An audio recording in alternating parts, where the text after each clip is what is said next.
दत्त महाराजांची कृपा आणि ललिता देवीचा आशीर्वाद, गुरूंचा आशीर्वाद, या आशीर्वादाने एक संकल्प मनात घेतला किंवा असं समजा की आदेश झाला. जनरली लोकांना असं वाटतं की आपली वास्तू व्हावी, आपलं गाडी व्हावी, घर व्हावं, आपण देश विदेशामध्ये फिरायला जावं असं वाटतं.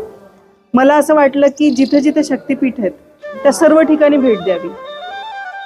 मग बांगलादेश असेल, पाकिस्तान असेल, चायना असेल, तिबेट असेल, भारत, नेपाळ, श्रीलंका, या सगळ्या ठिकाणी जाऊन जिथे जिथे शक्तिपीठ आहेत तिथं भेट द्यावी.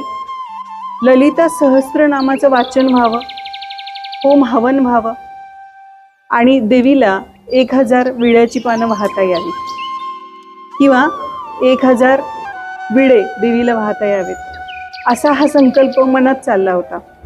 नंतर गुरु आदेश झाला आणि त्या प्रवासाला सुरुवात झाली. कामाख्या क्षेत्रावरून प्रवास करत असताना पहिलं शक्तिपीठ कामाख्या या ठिकाणी या सगळ्या रिच्युअल्स फॉलो केल्या.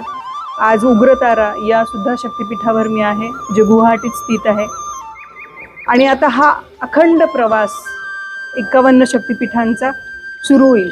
बरेच प्रश्न होते मनात, जसे तुमच्याही असतील, की खरंच बाकीच्या देशांमध्येही, म्हणजे भारत धरून इतर सगळ्या देशांमध्ये 7 देशांमध्ये हा 51 शक्तिपीठांच्या दर्शनाचा, साधनेचा, हवनाचा कार्यक्रम खरंच सफल होऊ शकतो का, किंवा खरोखर त्या सगळ्या देशांमध्ये दर्शनासाठी जाता येईल का.